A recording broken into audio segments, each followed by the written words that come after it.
दोस्तों स्वागत है एक बार फिर से आप लोगों का। तो हम लोग देख रहे हैं हिस्ट्री पूर्वावलोकन में आधुनिक भारत का सेक्शन, और उसमें भी हम लोग गवर्नर जनरल कर रहे थे। तो अभी तक हम इस सीरीज में क्वेश्चन नंबर 70 तक कर चुके हैं। आज हम करेंगे क्वेश्चन नंबर 71 से स्टार्ट। ओके, तो क्वेश्चन नंबर 71 है यहाँ पर, विधवा पुनर्विवाह अधिनियम किसके शासन में क्रियान्वित किया गया था? तो आपका जो राइट आंसर है लॉर्ड कैनिंग के टाइम पे। किसके? लॉर्ड कैनिंग के टाइम पर। इसकी एक्सप्लेनेशन हम देखेंगे। तो ईश्वरचंद्र विद्यासागर थे समाज सुधारक, उनके अथक प्रयासों के फलस्वरूप लॉर्ड कैनिंग फरवरी 1856 मार्च 1862 के समय 26 जुलाई 1856 को हिंदू विधवा पुनर्विवाह अधिनियम 1856 को अधिनियमित करते हैं।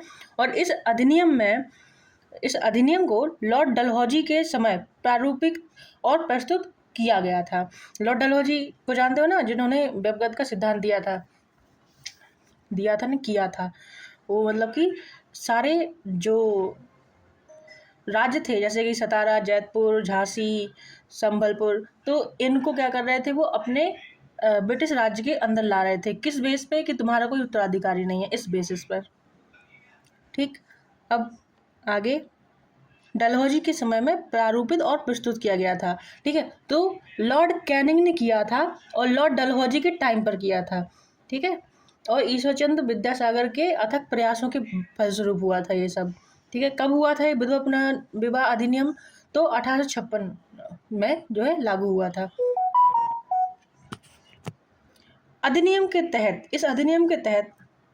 इस अधिनियम के नियम 15 के तहत विधवा विवाह को वैध मान लिया गया और उस विवाह से उत्पन्न जो संतान होगी वो भी वैध घोषित करी जाएगी। ठीक है, okay, question number 72। Question number 72 है, 1 नवंबर 1858 को महारानी विक्टोरिया का घोषणा पत्र इलाहाबाद में पढ़कर सुनाया गया था। किसके द्वारा? तो लॉर्ड कैनिंग के द्वारा। ठीक है, लॉर्ड कैनिंग के द्वारा महारानी विक्टोरिया का घोषणा पत्र इलाहाबाद में पढ़कर सुनाया गया था। ठीक है, एक्सप्लेनेशन हम देखेंगे। 1857 की महान क्रांति, अच्छा यहाँ पे 1858 दिया गया है। ठीक है, तो इससे पहले आप लोगों को याद होगा कि 1857 की क्रांति हुई थी, तो उसमें जो कुछ भी हुआ था तो उससे पूरे अंग्रेज का साम्राज्य जो है लगभग तख्ता उनका हिल गया था। फिर जो पूरा कंट्रोल है वो ब्रिटिश के क्राउन के पास चला जाता है। ठीक है, तो उसी का ये घोषणा पत्र था। क्या घोषणा पत्र है? 1857 की महान क्रांति का सबसे महत्वपूर्ण परिणाम था महारानी की उद्घोषणा। यह उद्घोषणा 1 नवंबर 1858 को इलाहाबाद यानी कि वर्तमान के प्रयागराज में दरबार में भारत के प्रथम वायसराय लॉर्ड कैनिंग द्वारा घोषित की गई थी। ठीक है, डलहौजी भी जा चुका था उसके बाद में जो प्रथम वायसराय है वो लॉर्ड कैनिंग बन गया था। अगला प्रश्न है 73। निम्नलिखित में से कौन भारत का प्रथम वायसराय था? तो अभी हम लोगों ने देखा लॉर्ड कैनिंग। ठीक है, तो इसकी ज़्यादा एक्सप्लेनेशन की जरूरत भी नहीं है और है भी नहीं इसमें। 1 नवंबर 1858 को महारानी विक्टोरिया का घोषणा पत्र पढ़कर सुनाया था लॉर्ड कैनिंग ने। कहाँ पर? इलाहाबाद में। ठीक, अपने पुत्र के स्थान पर दूसरे उत्तराधिकारी को गोद लेने के अधिकार को पुनः स्थापित किया था। मतलब लॉर्ड डलहौजी क्या कर रहा था कि अगर किसी का खुद का पुत्र नहीं है तो वो उत्तराधिकारी के रूप में किसी और के पुत्र को गोद नहीं ले सकता, और इसी के अंतर्गत उसने व्यवगत का या फिर लैप्स ऑफ डॉक्ट्रिन का जो सिद्धांत है वो चलाया था। ठीक है, तो इसी चीज़ को ख़त्म किया था। किसने किया था? 1858 की साम्राज्ञी की घोषणा ने, जो इलाहाबाद में जो घोषणा हुई थी उस घोषणा ने इस चीज़ को ख़त्म कर दिया था कि भाई अब तुम्हारी रियासत है, तुम्हें जिसको उत्तराधिकारी बनाना है बनाओ, कोई दिक्कत नहीं है हमें, बस तलवार मत उठाना, हमारा गर्दन मत काटना। ठीक है, एक तरह से खौफ दिखा दिया था इंडियंस ने। महारानी की उद्घोषणा 1 नवंबर 1858 को इलाहाबाद में हुए दरबार में लॉर्ड कैनिंग द्वारा उद्घोषित की गई। इसमें भारतीय देशी राज्यों के प्रति नीति को भी व्यापक रूप से परिवर्तित किया गया और ब्रिटिश साम्राज्य के लिए संभावित किसी संकटापन्न स्थिति से बचाव के लिए, वही बात कि ब्रिटिश साम्राज्य को कोई नुकसान ना हो, उसके लिए उन्होंने सारे प्रयास कर लिए। ठीक है, कि तुम्हें हम देते हैं कि जाओ उत्तराधिकारी अपना चुन लो, अब जो कंपनी तुम्हारे ऊपर अत्याचार नहीं करेगी इंडियंस, और बाद में फिर वही सब होता है। वो एक छोटी सी लॉलीपॉप दिखाई जाती है कि उम्मीद की किरण कि हाँ अब आज़ादी आ जाएगी, ऐसा कुछ। ठीक है, तो साम्राज्य के लिए संभावित किसी संकटापन्न स्थिति से बचाव के लिए उनका प्रयोग करने हेतु उन्हें तैयार किया गया। विजय और विलय की नीति का पूर्णतः परित्याग कर दिया गया और देशी राज्यों के शासकों को उत्तराधिकारी गोद लेने की अनुमति दी गई।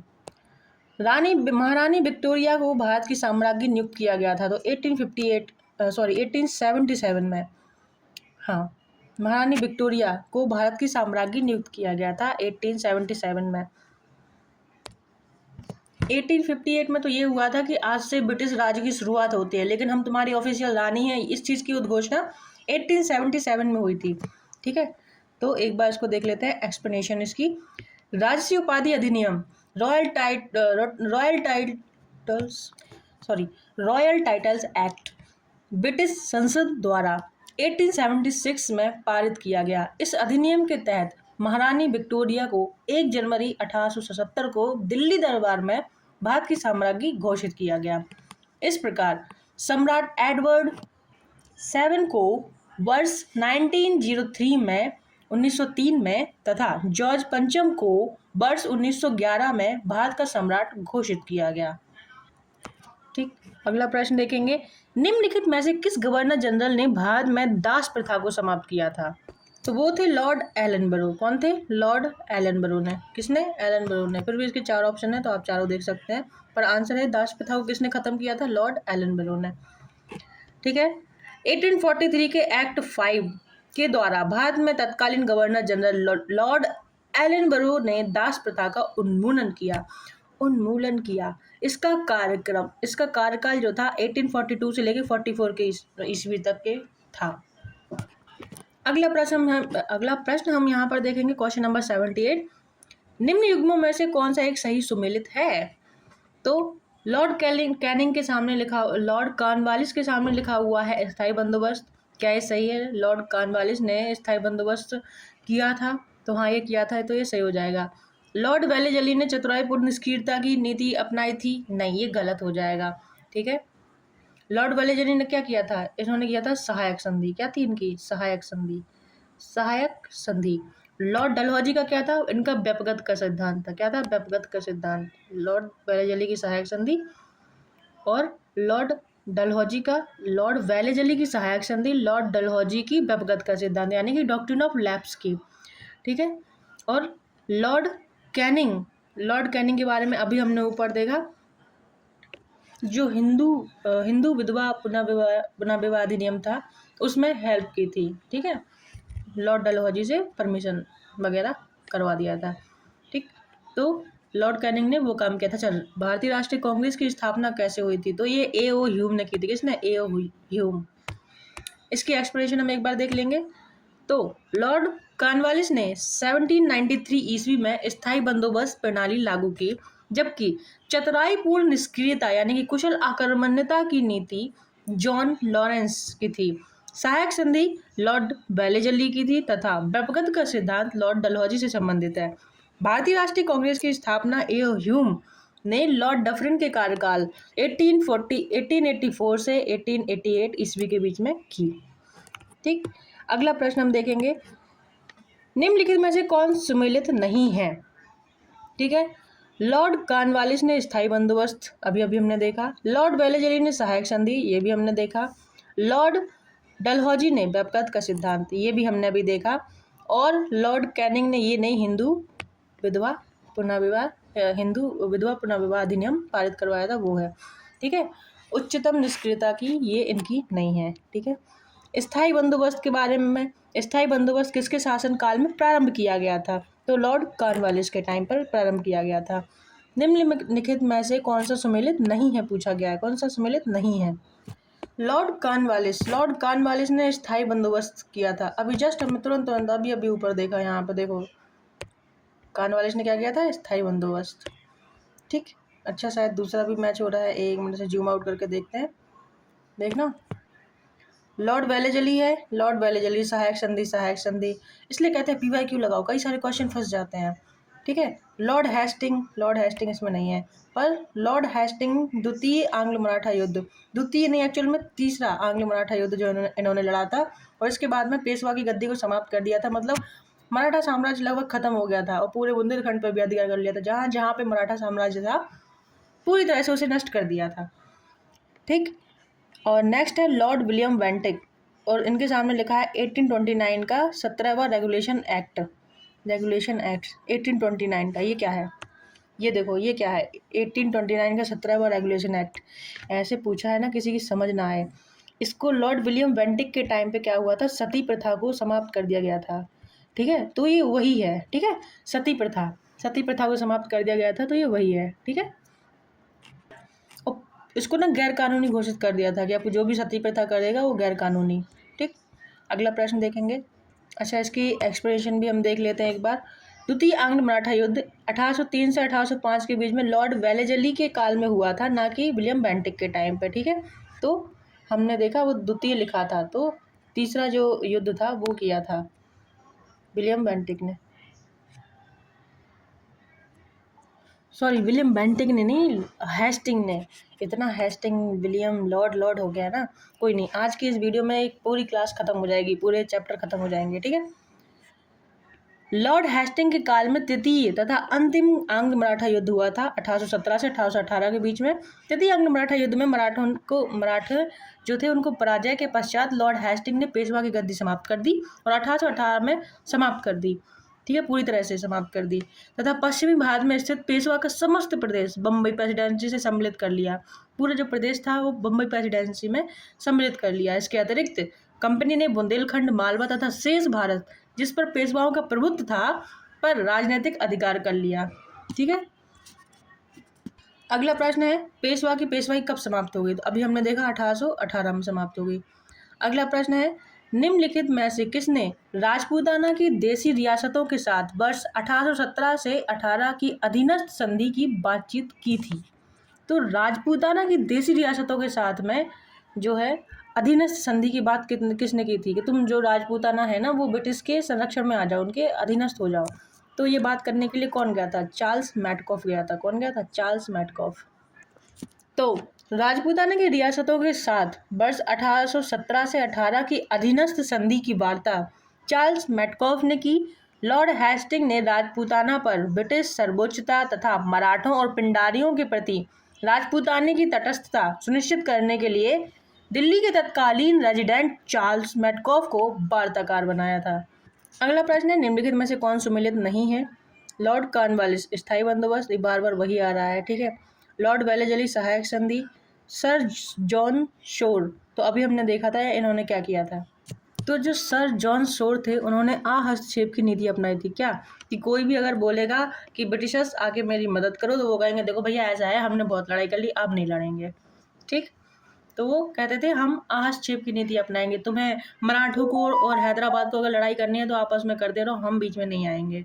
ठीक है, तो ये था काम जॉन शोर का। और लॉर्ड हेस्टिंग ये तृतीय आंग्ल मराठा युद्ध में पार्टिसिपेट किए थे। ठीक, पार्टिसिपेट तो ऐसे बोल रहे हो वहाँ पे कोई ढंग से चल रहा था। चलो, आंग नेपाल युद्ध 1814 से 16 ईस्वी, लॉर्ड हेस्टिंग के काल में हुआ था ये। ठीक है, आंग नेपाल युद्ध 1814 में पहला युद्ध लड़ा गया, लेकिन कोई विशेष सफलता नहीं मिली। 1815 में दूसरा युद्ध लड़ा गया, कुमाऊं में अल्मोड़ा को जीत लिया गया तथा मेजर जनरल ऑक्टर लोनी ने वीर गोरखा सरदार अमर सिंह थापा को मालवा का किला समर्पित करने के लिए विवश किया।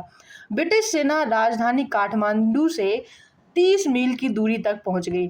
2 दिसंबर 1815 को सुगौली की संधि लेखबद्ध हुई, जिसे 4 मार्च 1816 को अनुमोदित किया गया और कुमाऊं, गढ़वाल और शिमला जिले अंग्रेजों को सौंपे गए। उसके बाद में उन्हें लगता है कि ओ माय गॉड, हमें तो स्वर्ग मिल गया, जो क्योंकि जो शिमला, जो जैसे कुमाऊं और गढ़वाली इलाके जो थे वो ठंडे थे, और जब से अंग्रेज जो है गर्मी में मर रहे थे, तुम्हें पता ही है वो अपने ठंडे प्रदेश से आए थे, गर्मी में रह गए, उन्हें काम करना बिल्कुल पसंद नहीं आ रहा था।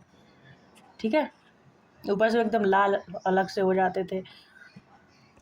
अगला प्रश्न है एक क्वेश्चन नंबर 85, निम्नलिखित में से कौन एक सही सुमेलित है? क्या बात है, बहुत देर के बाद में सुमेलित है मिला है हमें। तो लॉर्ड एलनबरो, अवध का विलीनीकरण किया था इन्होंने? नहीं, ऐसा कुछ नहीं किया था इन्होंने। इन्होंने सिंध में लड़ाई की थी। किसने? सिंध में लड़ाई की थी लॉर्ड एलनबरो ने। लॉर्ड डलहौजी सिंध का विलीनीकरण किया था? नहीं, इन्होंने अवध का किया था और इन्होंने क्रॉस कर दो इनका, ठीक है। लॉर्ड डलहौजी ने अवध का विलीनीकरण किया था और लॉर्ड एलनबरो ने सिंध का। अच्छा, लॉर्ड वेलेजली चतुर्थ आंग्ल मैसूर युद्ध, बिल्कुल सही है ये वाला। सर जॉन शोर, अभी मैंने बताया, ये तृतीय आंग्ल मराठा युद्ध में थे। और यही चीज़ यहाँ पे लिखी हुई है। Lord Ellenborough Sindh, Lord Dalhousie कुशासन का आरोप, अवध का विलीनीकरण, लॉर्ड वेलेजली चतुर्थ आंग्ल मैसूर युद्ध, लॉर्ड हेस्टिंग तृतीय, लॉर्ड हेस्टिंग तो है भी नहीं इसमें, अच्छा ये है ना तृतीय आंग्ल मराठा युद्ध, तो लॉर्ड हेस्टिंग तृतीय आंग्ल मराठा युद्ध, ठीक है। और सर जॉन शोर की एक ये भी थी कि हस्तक्षेप की नीति, कि तुम लोग अगर लड़ोगे आपस में तो हम कुछ नहीं कहेंगे, लेकिन अगर हमारे पे बात आ गई तो हम तुम्हें छोड़ेंगे भी नहीं, ऐसा कुछ, ठीक है। अगला प्रश्न है, निम्नलिखित में से कौन सा युग्म सही सुमेलित नहीं है? नहीं है। तो लॉर्ड डलहौजी अवध का विलीनीकरण, मैं बार बार इसको पढ़ के थक चुकी हूँ अब। लॉर्ड डफरिन भारतीय राष्ट्रीय कांग्रेस की स्थापना, हाँ एओ ह्यूम और लॉर्ड डफरिन के टाइम पे हुई थी, ठीक है। Lord William Bentinck charter act 1833 का पारित होना इनके टाइम पे हुआ था। लॉर्ड लिटन या लॉर्ड लिटन प्रथम आंग्ल अफगान युद्ध का प्रारंभ, तो ये वाला यहाँ पे अपना गलत हो जाएगा, लॉर्ड लिटन वाला, ठीक है। क्यों हो जाएगा इसकी एक्सप्लेनेशन हम देख लेते हैं। प्रथम आंग्ल अफगान युद्ध जो है 1839 से 1842 ईस्वी के मध्य में हुआ था। इस दौरान भारत के गवर्नर जनरल ऑकलैंड थे। कौन थे? ऑकलैंड थे। लॉर्ड लिटन के समय द्वितीय आंग्ल अफगान युद्ध हुआ था और इस प्रकार विकल्प डी सही सुमेलित नहीं है, ठीक है। द्वितीय, प्रथम लिखा है यहाँ पे तो द्वितीय हुआ था, सोचो बस प्रथम और द्वितीय का गेम हो रहा है। और क्वेश्चन और नंबर तुम्हारी पोस्ट सब तुम्हें मिल भी सकती है और जा भी सकती है, सिर्फ प्रथम द्वितीय और तारीख पे। तो जब एग्जाम देते हैं ना तो इतनी ध्यान से पढ़ना पड़ेगा एक एक क्वेश्चन को, क्योंकि वो सिर्फ क्वेश्चन नहीं है, तुम्हारे हाथ में आने वाली पोस्ट है, तुम्हारा ज्वाइनिंग लेटर है वो। आगे, निम्नलिखित में से कौन चतुराईपूर्ण निष्क्रियता की नीति के साथ जुड़ा हुआ था? तो जॉन लॉरेंस, हमने आगे पहले वाले क्वेश्चंस में देखा है, ठीक है। तो चतुराईपूर्ण निष्क्रियता या कुशल आक्रमणीयता की नीति आंग्ल अफगान संबंधों के संदर्भ में लॉर्ड एलनबरो के काल में प्रारंभ होकर लॉर्ड नॉर्थब्रुक के काल तक चलती रही। इस नीति में प्रायः जॉन लॉरेंस के नाम से विशेष रूप से संबंधित किया जाता है, क्योंकि उसके वायसराय काल में इस नीति का अनुसरण करने का स्पष्ट अवसर मिला और इस नीति की रूपरेखा स्पष्ट रूप से निश्चित हुई। अगला प्रश्न है, भारत में वित्तीय विकेंद्रीकरण किसने प्रारंभ किया? वित्तीय विकेंद्रीकरण मतलब है कि पैसा एक ही के पास ना रहे बल्कि ऐसे बांट दिया जाए, इससे वो सही उपयोग हो सके और सब जो काम होना है सही से हो सके। तो ये काम किया था लॉर्ड मेयो ने। किसने किया था? लॉर्ड मेयो ने। यहाँ पर लॉर्ड मेयो आपका चौथा आंसर है, तो ये सही हो जाएगा, लॉर्ड मेयो ने। भारत में वित्तीय विकेंद्रीकरण 1870 ईस्वी में लॉर्ड मेयो के कार्यकाल में आरंभ हुआ था। अगला प्रश्न है क्वेश्चन नंबर 89, भारत में अंग्रेजों के समय में प्रथम जनगणना हुई थी कब? तो लॉर्ड मेयो के टाइम पे ही प्रथम जनगणना भी हुई थी। भारत में अंग्रेजों के समय में प्रथम जनगणना लॉर्ड मेयो के काल में 1872 ईस्वी में प्रारंभ हुई, किंतु लॉर्ड रिपन के काल में नियमित जनगणना 1881 से शुरू हुई। अब इसमें दो तरह से क्वेश्चन बनते हैं कि पहली जनगणना कब हुई और कंटिन्यू जनगणना कब हुई, ठीक है, कि आज के बाद हर बार 11 साल में जनगणना करी जाएगी। तो 1881 से हुई थी वो, ठीक है, और पहली बार हुई थी 1872 में। अगला प्रश्न है, वह कौन व्यक्ति था जिसने भारत में पहली बार जनसंख्या की जनगणना करवाई? तो लॉर्ड मेयोनीज। ओके। किस वायसराय की हत्या, क्वेश्चन नंबर 91, किस वायसराय की हत्या अंडमान निकोबार द्वीप समूह में जब वे भ्रमण पर थे एक दंडित अपराधी द्वारा कर दी गई थी? तो वो थे लॉर्ड मेयो, ठीक है। लॉर्ड मेयो की हत्या अंडमान निकोबार द्वीप समूह में भ्रमण के दौरान एक कैदी द्वारा कर दी गई थी। मेयो प्रथम गवर्नर जनरल था जिसकी हत्या उसके कार्यकाल में की गई थी, ठीक।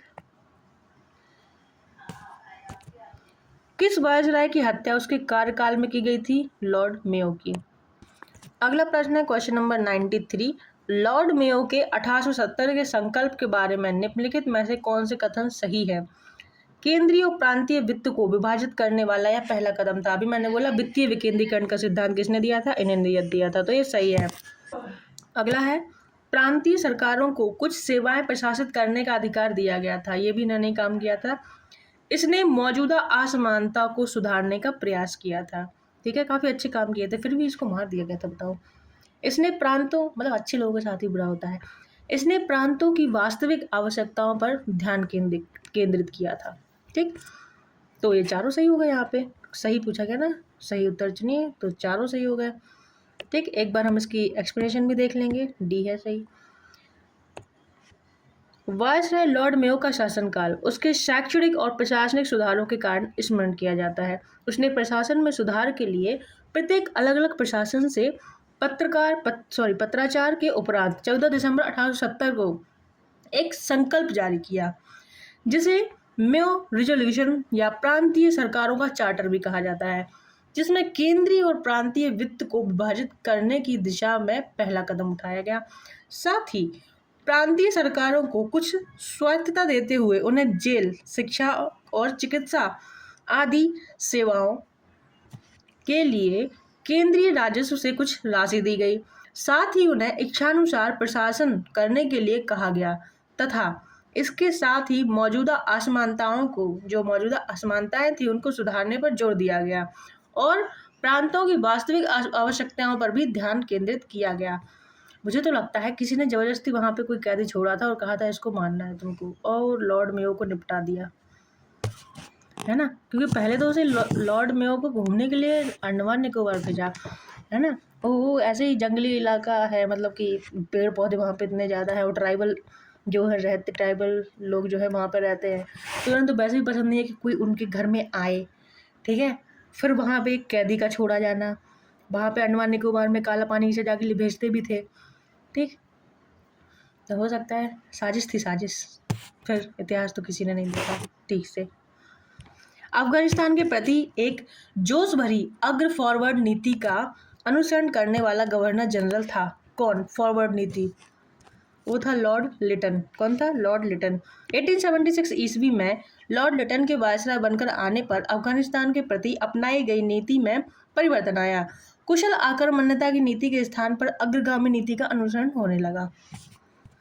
अगला 95, अफगानिस्तान के प्रति आक्रामक नीति किस वायसराय ने अपनाई थी? अफगानिस्तान के प्रति आक्रामक नीति जो है किस वायसराय ने अपनाई थी? तो लॉर्ड लिटन ने। जो कुशल आक्रमणता की नीति थी पहले, कि भाई तुम लोगों की लड़ाई हो रही है, मैं कुछ नहीं करूँगा, तुम लोग मैं चुपचाप देखता रहूँगा और तुम लोग लफड़े में नहीं पड़ूंगा, क्योंकि तुम लोगों के लफड़े में पड़ेंगे तो फिर हमारा भी नुकसान होगा फालतू में।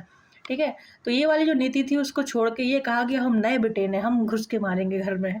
ठीक है, तो जो ये वाला जो वाक्य था वो लॉर्ड लिटन लेके आया, उसने कहा कि अब हम जो है आक्रामकता की नीति अपनाएंगे, नया ब्रिटेन का नया जनरल है, आके घर में घुस के मारेगा। ठीक है, अगले प्रश्न की तरफ बढ़ते हैं। पहले हम इसकी एक्सप्लेनेशन को देख लेंगे, अगर दी गई है तो।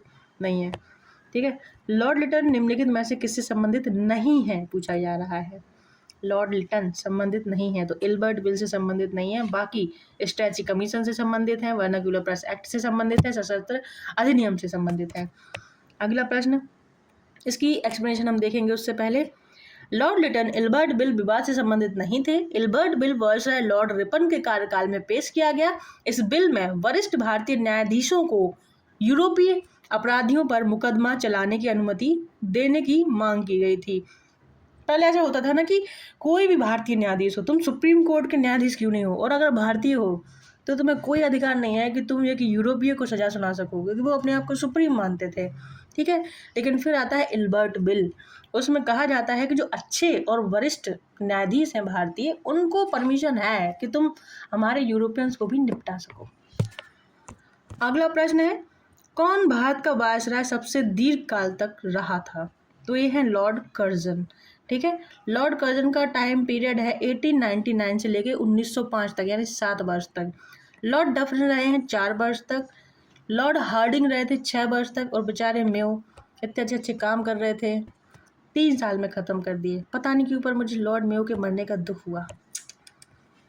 खैर, आगे बढ़ते हैं। भारत में स्थानीय स्वायत्तशासी संस्थाएं 1882 ईस्वी में सशक्त की गई थी। लॉर्ड रिपन के द्वारा। रिपन ने भी काफ़ी अच्छे काम किए थे। और वो कितने टाइम तक रुके थे भारत, अभी तो ज्ञात नहीं है, पता चलेगा तो बता दूंगी। ठीक है, लॉर्ड रिपन। इसकी एक्सप्रेशन को हम देखेंगे एक बार। 1880 ईस्वी में इंग्लैंड में ग्लैड्स, नाम तो एक ऐसे होते हैं ना इनके, हिंदी में भी बोल ना पाओ, ग्लैंडस्टन, हाँ एक बार इंग्लिश में ही लिख देते थोड़ा सा।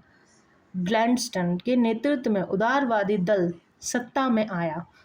ग्लैंडस्टन यूरोप में स्वतंत्रता का समर्थक था।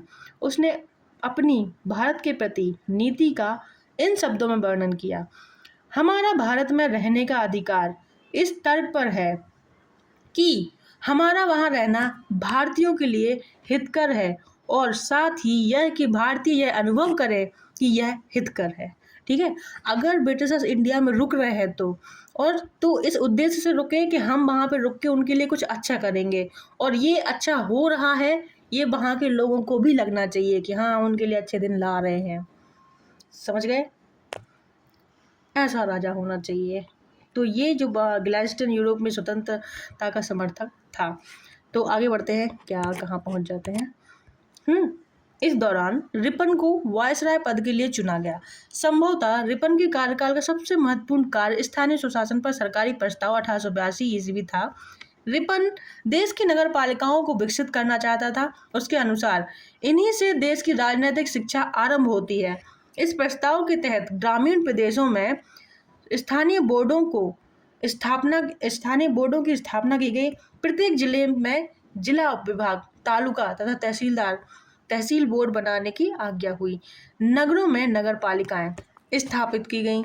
इन स्थानीय संस्थाओं को निश्चित कार्य तथा आय के साधन दिए गए। ठीक है, तो जो आज के टाइम पे हम तालुका, विभाग, जिले में बॉर्डर, ये सब देखते हैं ना, नगर पालिकाएं, तहसील, ये किसकी देन है? रिपन की। अगला प्रश्न है, भारत में स्थानीय स्वायत्त शासन को किसने प्रोत्साहित किया? स्थानीय स्वायत्त शासन को तो लॉर्ड रिपन ने। इल्बर्ट बिल विवाद के संबंध में, इल्बर्ट बिल विवाद किससे संबंधित था? तो हम लोग इस पर चर्चा कर चुके हैं। यूरोप के लोगों के मामले की सुनवाई के लिए भारतीय न्यायाधीशों पर लगाई गई अयोग्यताओं को हटाया जाना। कि पहले सिर्फ यूरोपीय ही यूरोपियों को सजा दे सकते थे, इंडियंस जो जितने बड़े न्यायाधीश हैं उनको कोई हक नहीं था। पर यह बिल आया और इसने कहा कि नहीं, ऐसा नहीं है, जो वरिष्ठ भारतीय न्यायाधीश हैं उनको ये अधिकार है कि वो यूरोपियंस को भी पनिश कर सकते हैं। इसकी एक्सप्लेनेशन हम देख लें एक बार, ज़्यादा अच्छा रहेगा। सर CP इल्बर्ट वायसराय की परिषद के विधि सदस्य थे। इन्होंने 2 फरवरी 1883 को विधान परिषद में एक विधेयक प्रस्तुत किया। ठीक है, किसने किया? सर CP इल्बर्ट, जो कि वायसराय की परिषद के विधि सदस्य थे। ठीक है, यानी कि लॉ मेकर थे। उन्होंने 1833 में विधान परिषद में एक विधेयक प्रस्तुत किया जिसे इल्बर्ट बिल की संज्ञा दी गई, उन्हीं के नाम पे। ठीक है, इस विधेयक का उद्देश्य था जाति भेद पर आधारित सभी न्यायिक अयोग्यताएं तुरंत समाप्त कर दी जाए और भारतीय तथा यूरोपीय न्यायाधीशों की शक्तियां समान कर दी जाए। यूरोपीय लोगों ने इसे अपने जो उनके विशेषाधिकार थे उन पर कुठाराघात माना। हर बार यही होता है, कोई विशेष व्यक्ति से उससे उसके अधिकार अगर छीने जाएंगे तो उसे लगेगा कि अरे ये क्या कर रहे हो। ठीक है, जैसे कि हमारी रियासतें थी, उनको हमारे लेवल पर लाने के लिए बहुत कुछ करना पड़ा।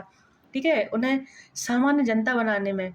तो भाई वो राजा थे, हमेशा हाथी घोड़ा से चले हैं, तुम की अचानक ही छीन लोगे चीज़ें तो उन्हें तो बुरा लगेगा ही। ठीक यहाँ पे हुआ, उन्हें लगा कि हम तो इंडियंस से बहुत बड़े हैं, हम इंडियन से सजा लेंगे अब। ठीक है, तो ये चीज़ थी।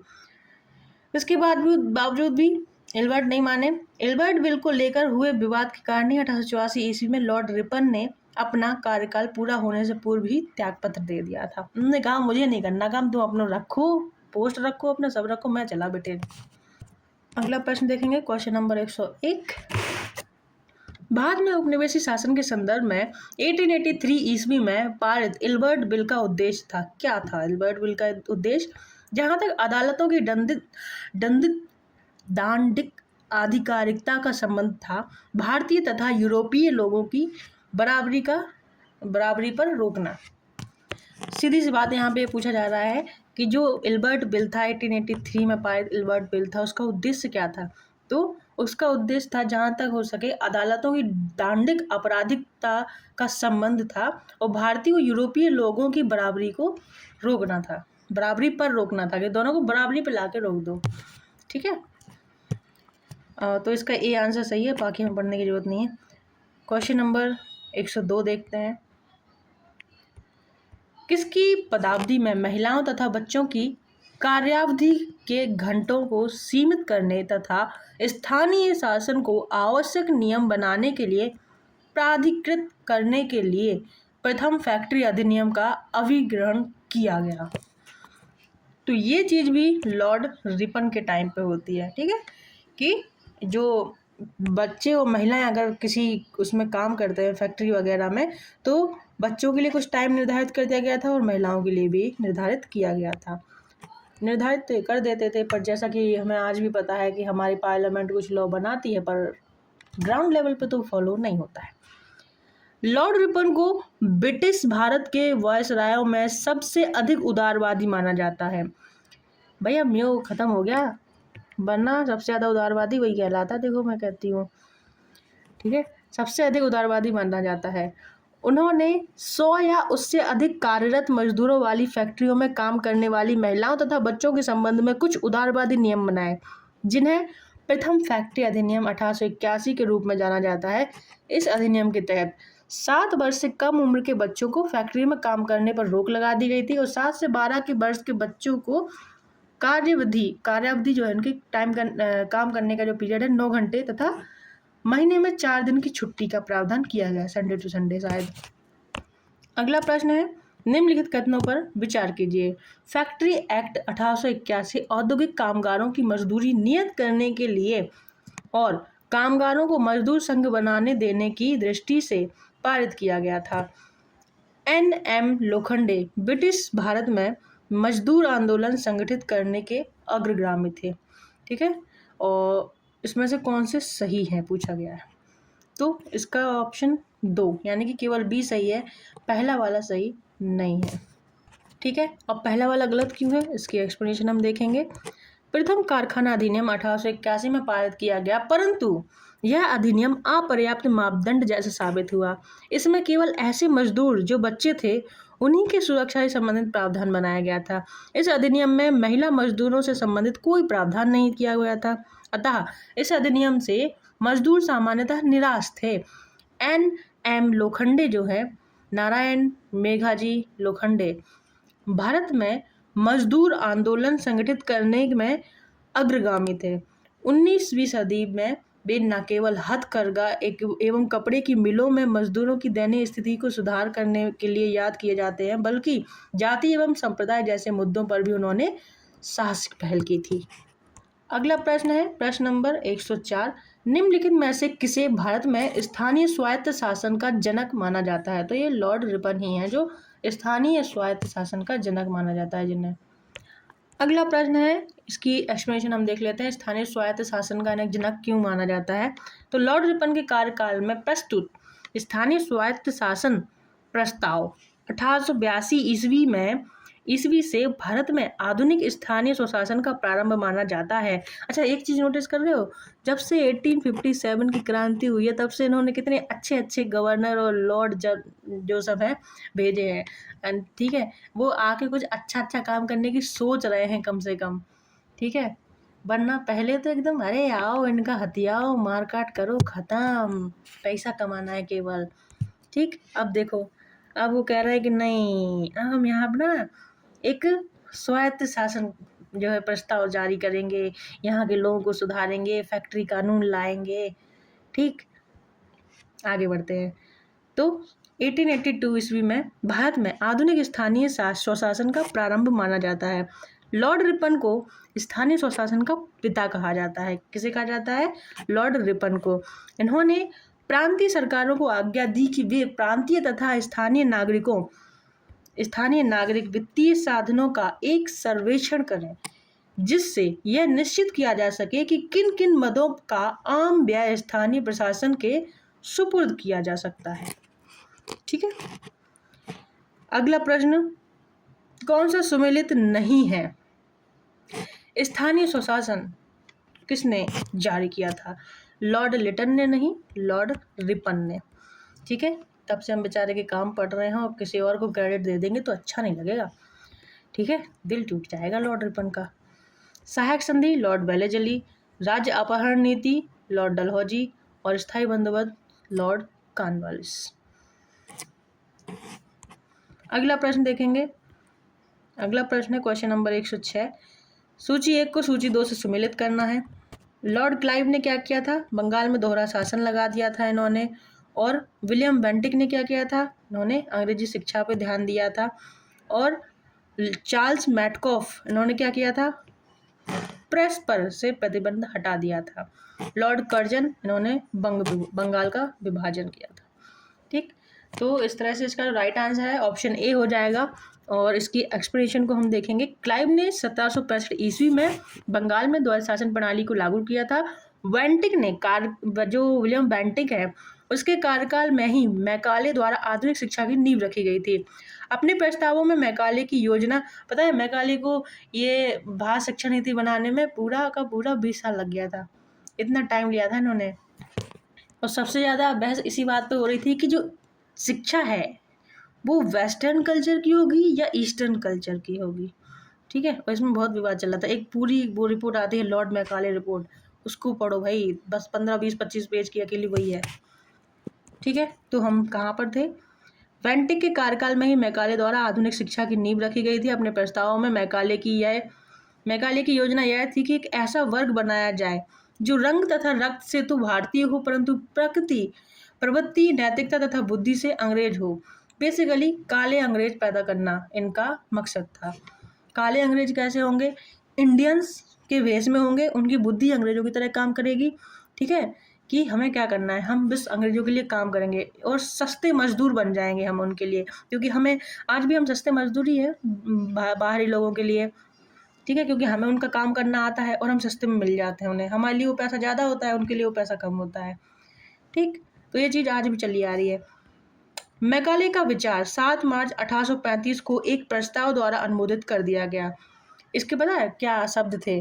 कि ब्रिटेन की लाइब्रेरी में रखी हुई एक पुस्तक भी इंडिया के पूरी पुस्तकों से ज़्यादा बड़ी है। मतलब उसमें इतना कुछ है कि तुम्हारे वेद पुराण और जो भी तुम्हारे बुक्स होंगी वो कुछ नहीं है। अर्थशास्त्र वगैरह तुम्हारे, हमारी लाइब्रेरी, ब्रिटेन की एक लाइब्रेरी में रखी हुई एक बुक भी बहुत बड़ी तोप है। ठीक, उच्च स्तरीय प्रशासन की भाषा अंग्रेजी होगी। ठीक है, चार्ल्स मैटकॉफ ने प्रेस पर प्रतिबंध हटाया था, इसलिए उसे समाचार पत्रों का मुक्तिदाता माना जाता है। समाचार पत्रों का मुक्तिदाता किसे कहा जाता है? Charles Metcalfe.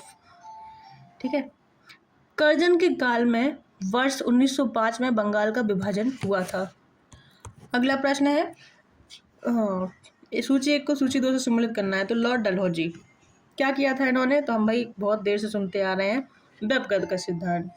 ठीक है, हड़प नीति भी बोल सकते हो। दूसरा, लॉर्ड विलियम बेंटिक, सती प्रथा का निषेध किया था इन्होंने।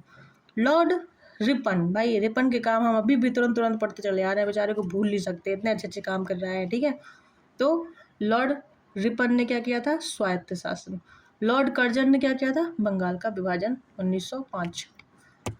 ठीक है, एक्सप्लेनेशन हम देखेंगे क्या वही है। ठीक है, अगला प्रश्न 108 क्वेश्चन नंबर 108। निम्नलिखित में से कौन सी जोड़ी गवर्नर जनरल और घटना सुमेलित है? तो यहाँ पर दिया गया है, एक minute, Lord Cornwallis regulating act. तो ये गलत हो गया, हम लॉर्ड कॉर्नवालिस के बारे में कब से पढ़ते चले आ रहे हैं लगातार। ठीक है, तो ये गलत हो गया। लॉर्ड वेलेजली, इनका भी स्थायी बंदोबस्त, गलत हो गया।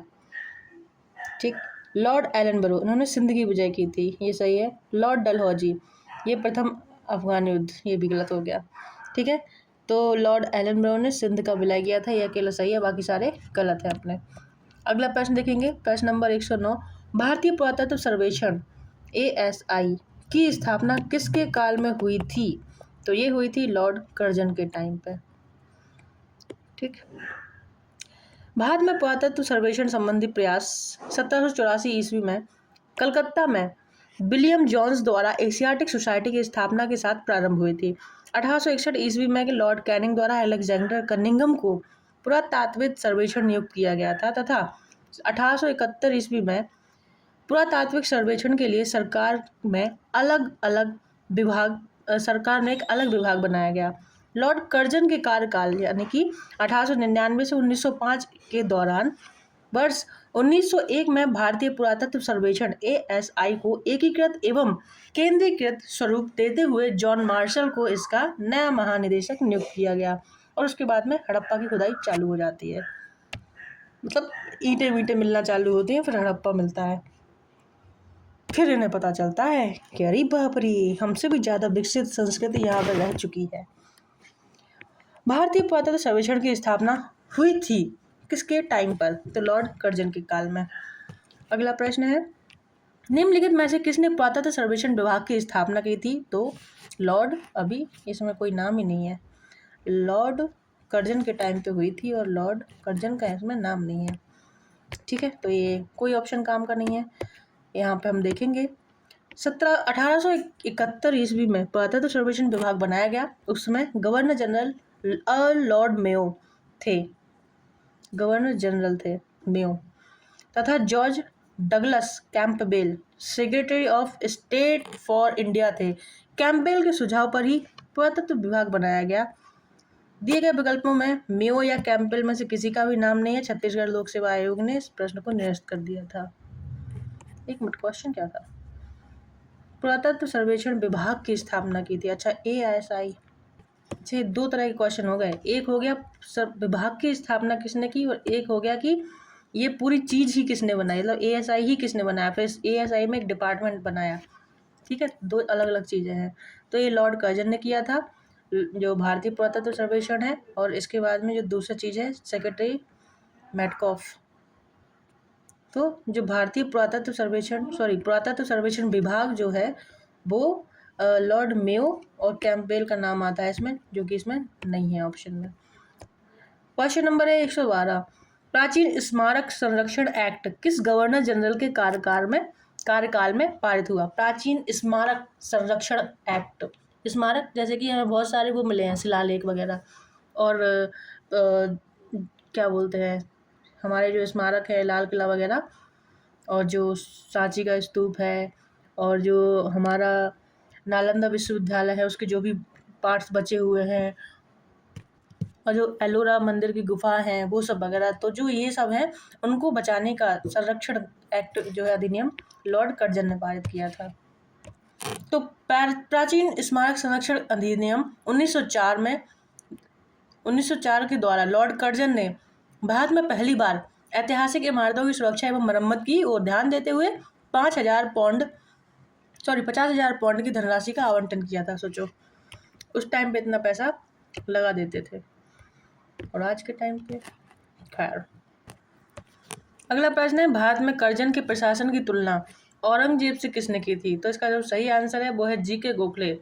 ठीक है, ये जो गोखले हैं, GK गोखले, ये गांधी जी के राजनीतिक गुरु भी थे। ठीक है, लॉर्ड कर्जन ने अपने वायसराय काल यानी कि 1899 से 1905 में भारतीय जनमानस की आकांक्षाओं की पूर्णता अवहेलना करते हुए भारत में ब्रिटिश शासन को सुदृढ़ करने का प्रयास किया। गोपाल कृष्ण गोखले ने कर्जन के प्रशासन की तुलना मुगल सम्राट औरंगजेब से की थी। अगला प्रश्न है, इंपीरियल कैडेट कॉर्प्स की स्थापना किसने की थी? इंपीरियल कैडेट कॉर्प्स, तो इसकी स्थापना भी लॉर्ड कर्जन ने की थी, कर्जन ने ही की थी। 1901 में इंपीरियल कैडेट कॉर्प्स की स्थापना की गई थी। इसका उद्देश्य देशीय नरेशों के राजकुमारों एवं सामंतों के पुत्रों को सैनिक शिक्षा का प्रबंध करना था। अगला प्रश्न है, भारत में ब्रिटिश साम्राज्य के दौरान निम्नलिखित वायसरायों पर विचार कीजिए। पहला लॉर्ड कर्जन था, दूसरा लॉर्ड हार्डिंग था, इनका कालक्रम अनुसार लगाना है इन्हें, और तीसरे नंबर पे आए थे लॉर्ड चैम्सफोर्ड, और लॉर्ड चैम्सफोर्ड के बाद आए थे लॉर्ड इरविन। ठीक है, एक गांधी इरविन पैक्ट भी है। तो ये है यहाँ पर इनका आने का सीक्वेंस। ठीक है, एक बार आप इसे देख लेना। अगला प्रश्न देखेंगे, और ये अगला प्रश्न, हाँ ऑप्शन की कमी है, कोई दिक्कत नहीं। क्वेश्चन नंबर 116 असैनिक प्रशासन 1905 के संदर्भ में कौन सा कथन सही है पूछा गया है, और सही उत्तर चुनना है। लॉर्ड कर्जन ने प्रांतीय सीमाओं को पुनर्गठित करने का निर्णय लिया था। सही है। पूर्वी बंगाल और असम नामक एक नया प्रांत बनाया गया, ये भी सही है। तो दोनों यहाँ पर सही है। इसकी एक्सप्लेनेशन को हम एक बार देख लेंगे। वर्ष 1905 में गवर्नर जनरल लॉर्ड कर्जन ने प्रांतीय सीमाओं को पुनर्गठित करने का निर्णय लिया। इसने बंगाल को दो भागों में बांटकर पूर्वी बंगाल और असम नामक एक नया प्रांत बनाया तथा बंगाल के पश्चिमी भाग में बंगाल, बिहार, उड़ीसा, छोटा नागपुर को शामिल किया। इसके अतिरिक्त उसने मद्रास और मध्य प्रांत की सीमाओं में भी बदलाव किया था।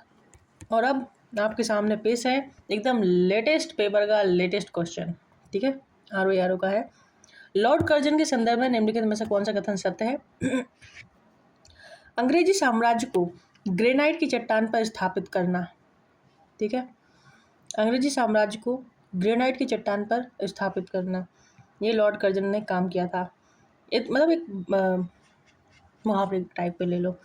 कलकत्ता निगम अधिनियम की घोषणा भी इन्होंने की थी। तो ये दोनों सही है यहाँ पर।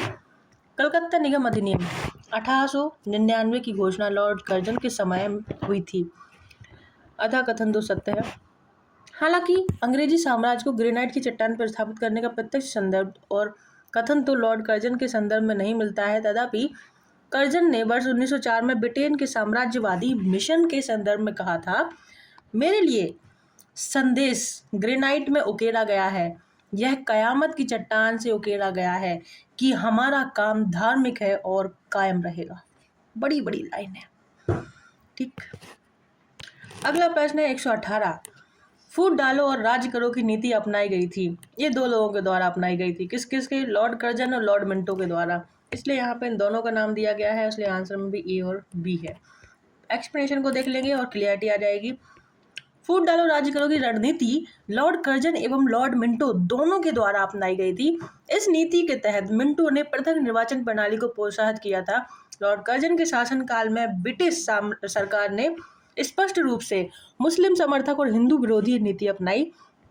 इस नीति के ही प्रतीक के रूप में वर्ष 1905 में बंगाल विभाजन किया गया। बंग भंग का उद्देश्य प्रशासन की सुविधा उत्पन्न करना नहीं था, जैसा दावा किया गया था, बल्कि इसके दो स्पष्ट उद्देश्य थे। कैसा? एक हिंदू मुस्लिम को लड़ाना, दूसरा नवजागृत बंगाल को चोट पहुंचाना। अगला प्रश्न है, ये वाला बहुत फेमस सा डायलॉग है एक। मुझे विश्वास है कि कांग्रेस अपने विनाश की तरफ जा रही है और मेरी यह बड़ी इच्छा भारत में रहते हुए होगी कि इसके शांति प्रिय निधन के लिए इसका सहायक बनूं। ये जो स्टेटमेंट है किसका है? तो ये है लॉर्ड कर्जन का, इसलिए इसको कहा जाता है औरंगजेब। आगे इसकी एक्सप्लेनेशन को देखेंगे। अंग्रेज शासक समझते थे कि नरमपंथियों के नेतृत्व में कांग्रेस काफ़ी कमज़ोर है, जनता में इसकी पैठ नहीं है, अतः इसे खत्म किया जा सकता है। इस नीति के सबसे बड़े प्रवक्ता थे लॉर्ड कर्जन। वर्ष 1900 में कर्जन ने ब्रिटिश सेक्रेटरी ऑफ स्टेट को लिखा कि मुझे विश्वास है कि कांग्रेस अपने विनाश की तरफ जा रही है और मेरी यह बड़ी इच्छा भारत में रहते हुए होगी कि इसके शांति प्रिय निधन में इसका सहायक बनूं। लेकिन इन्हें क्या पता था कि यही कांग्रेस आने वाले टाइम में इन्हें उखाड़ के फेंक देगी। ठीक, और हम ब्रिटिशर्स का निधन होते हुए देखेंगे, शांति प्रिय निधन। वर्ष 1903 में उन्होंने मद्रास गवर्नर जनरल को लिखा, जब से मैं भारत आया हूँ मेरी नीति ये रही है कि किसी भी तरह से कांग्रेस को नपुंसक बना दूं। समझ रहे हो? कर्जन के कांग्रेस अध्यक्ष के नेतृत्व में प्रतिनिधिमंडल से मिलने से इनकार कर दिया था। कर्जन ने कांग्रेस के अध्यक्ष के नेतृत्व में जो प्रतिनिधिमंडल है उससे मिलने से इनकार कर दिया था, इतना घमंडी था। अगला प्रश्न है 120। इनमें से किस गवर्नर जनरल ने सबसे पहले पृथक निर्वाचन मंडल की व्यवस्था मुसलमानों को जीतने व उन्हें कांग्रेस के विरुद्ध करने के लिए इस्तेमाल की? ठीक है, अक्सर ऐसा होता है कि हमारे घर में घुस के कोई आपस में लड़ा के चला जाता है, हमें पता भी नहीं चलता है। ठीक है, वही हिंदू और मुसलमानों के साथ में हुआ और हम आज तक वही कर रहे हैं। ठीक, तो क्वेश्चन क्या है? इनमें से किस गवर्नर जनरल ने सबसे पहले पृथक निर्वाचन मंडल की व्यवस्था मुसलमानों को जीतने व उन्हें कांग्रेस के विरुद्ध करने के लिए इस्तेमाल की थी? तो वो थे लॉर्ड मिंटो। मिनटों में काम किया उन्होंने लड़ाने का।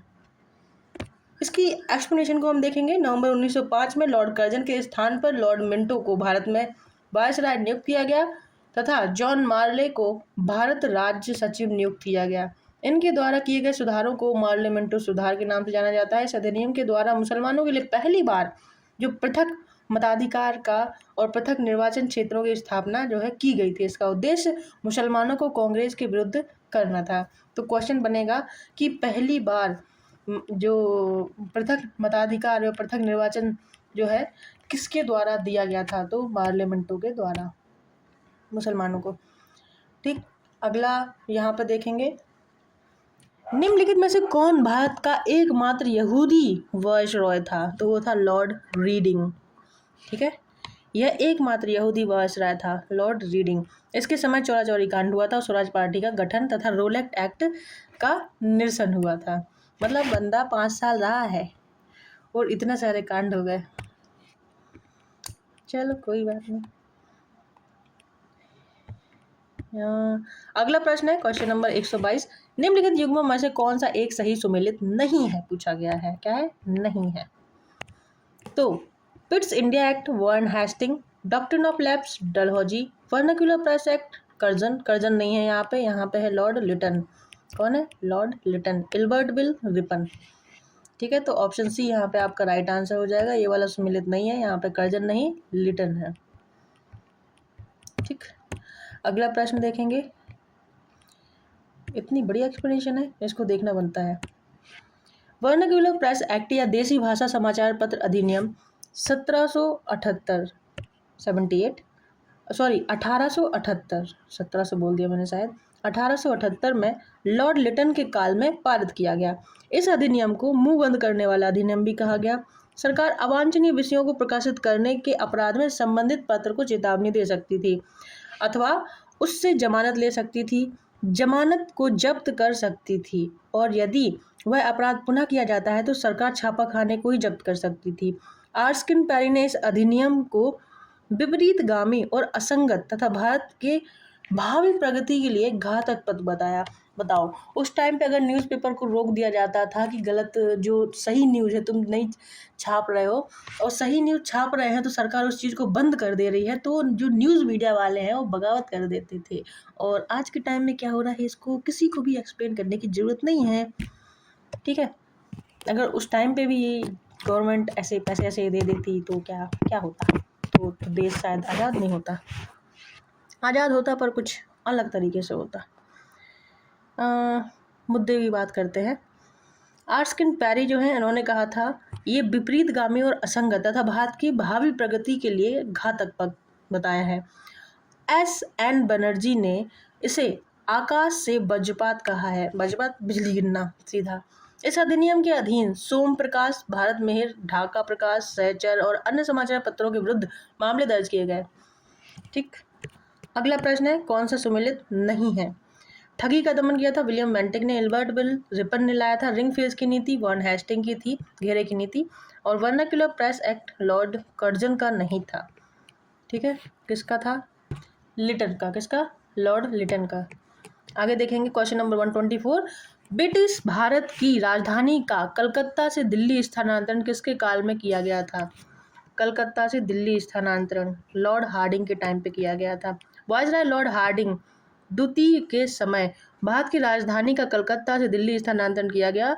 वायसराय लॉर्ड हार्डिंग द्वितीय ने 1911 में जॉर्ज पंचम एवं महारानी मैरी को भारत बुलाया और दिल्ली में भव्य दरबार का आयोजन किया, जिसे दिल्ली दरबार तृतीय के नाम से जाना जाता है। इसी दरबार में बंगाल विभाजन को रद्द कर दिया गया था 1911 में, और 1905 में बंगाल विभाजन हुआ था और राजधानी को स्थानांतरित करने की घोषणा की गई थी कि अब दिल्ली ही रहेगी राजधानी। अगला प्रश्न हम यहाँ पर देखेंगे, सही जोड़े बनाने हैं हमें। तो डॉक्ट्रिन ऑफ लैप्स किसकी है? हम सबको पता है, डलहौजी डलहौजी की है। और बंगाल का विभाजन कर्जन ने किया था। बंगाल में दोहरा शासन किसने लगाया था? क्लाइव ने लगाया था। और सामाजिक सुधार बेंटिक। ठीक है, आगे बढ़ेंगे। क्वेश्चन नंबर 126, इतना बड़ा, सूची 1 और सूची 2 जूम आउट करके पढ़ेंगे इसे हम। अब यहाँ पे प्रश्न दिया गया है तो करना ही है। ठीक है, काफ़ी बड़ा प्रश्न है पर फिर भी देखते हैं। सूची 1 है, सूची 2 से सम्मिलित करना है, तो हम ऐसे देखेंगे, यहाँ पे सम्मिलित करते जाना है। ठीक। बंगाल में फोर्ट विलियम प्रेसिडेंसी का गवर्नर जनरल कौन था? ऐसे ही है ना। बंगाल में जो फोर्ट विलियम प्रेसिडेंसी है उसका गवर्नर जनरल रेगुलेटिंग एक्ट 1773 के अधीन कौन था? तो वो था चार्ल्स कॉर्नवालिस। कॉर्नवालिस का दूसरा अर्ल और पहला मार्कुस। ए का 3 है ये। ठीक। Bengal Fort William presidency governor general कौन था? Charles Cornwallis.